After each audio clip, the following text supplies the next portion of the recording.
To our very first story this hour, and the Chief Justice has refuted media publications suggesting the Justice for All program is releasing unreformed prisoners back into society. Georgina Theodora Wood was speaking at the inauguration of the first ever permanent courthouse at the Nsawam medium security prison at Nsawam. The facility, according to the Chief Justice, will help remand prisoners easily access justice, which is now at their doorstep.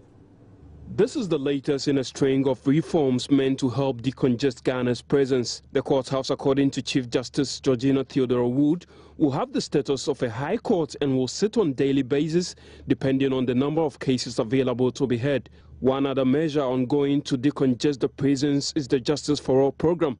The program has been criticized by a section of the public for releasing unreformed prisoners into society, but the Chief Justice refutes those claims. Permit me, distinguished ladies and gentlemen, however, to indicate our surprise at recent negative publications aimed at denigrating the Justice for All program and, by extension, the judiciary, which publications wrongfully alleged that the Justice for All program releases armed robbers into the public domain to commit further crimes targeted at law-abiding members of the society. We note with concern that most of the publications are wholly untrue. Acting Commissioner of the Commission for Human Rights and Administrative Justice was however disappointed that Ghana could not sponsor such an innovative facility. I believe that we are seeing the rewards of good leadership, and we want to see more of that, your leadership. Again, I would have loved to hear tribute paid to the nation for the first high court in prison, but unfortunately, only for £25,000, we have to keep credit to not our own country, but somebody else. That, your leadership, I'm sure, take the shine out of this important program. And I hope that we are learning lessons from this, and that we'll begin to prioritize some of these things and put them into practice. I want to thank you, your leadership, for the good work you have done. Thank you. The leader of convicted inmates praised the project and requested the program be extended to prisoners serving their terms. It is our hope that with the commissioning of this court today, all agencies in the criminal justice delivery would come on board to ensure that cases are expeditiously disposed of. I believe the police in particular would aid the judiciary to facilitate the process of education.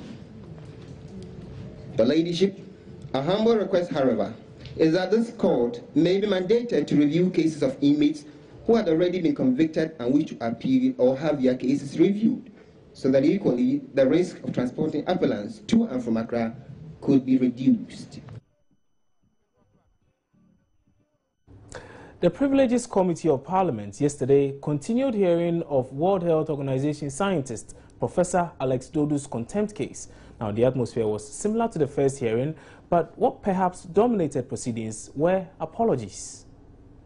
The Ghana Academy of Arts and Sciences, TV3 Network, and the beleaguered professor himself all testified before the committee on the proposed Ebola vaccine trial. Professor Alex Dodu was apologetic when he took his turn to address the committee. I would first and foremost like to state myself what my counsel has already stated, that I will never at any time or point disrespect this great institution of Parliament, nor indeed members of Parliament. That is not my style, that is not my interest. But to the extent that my words or actions or inactions have led to that, I would offer first to individual members and then to the House as a whole and to the good people of Ghana an unqualified apology. Representative of TV3 Network, Gabriel Bozompim, was also called to testify on their coverage of the Ebola vaccine trial, specifically the treatment of an interview with Professor Dodu. Level of discourse, they would have edited it out. But at that particular time, we did not, editorially, we sat down, we discussed it. and we did not consider it as what has happened now. Mr. Chairman, Mr. Chairman, can I allow my counsel to do the apology for me?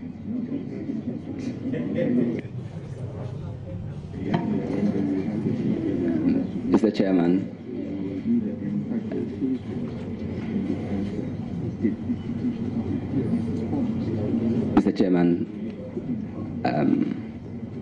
I associate myself with the apology that has been rendered by my learned senior on the other side, and I want to say that we continue to render apology for the exercise of editorial indiscretion.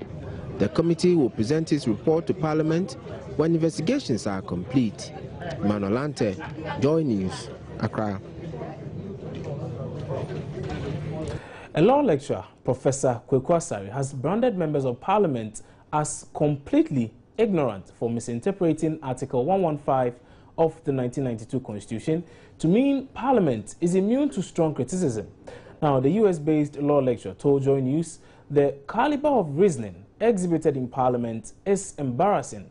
He also described Thursday's session of the Privileges Committee as Ghana's day of political shame. We'll bring you much more on this subsequently.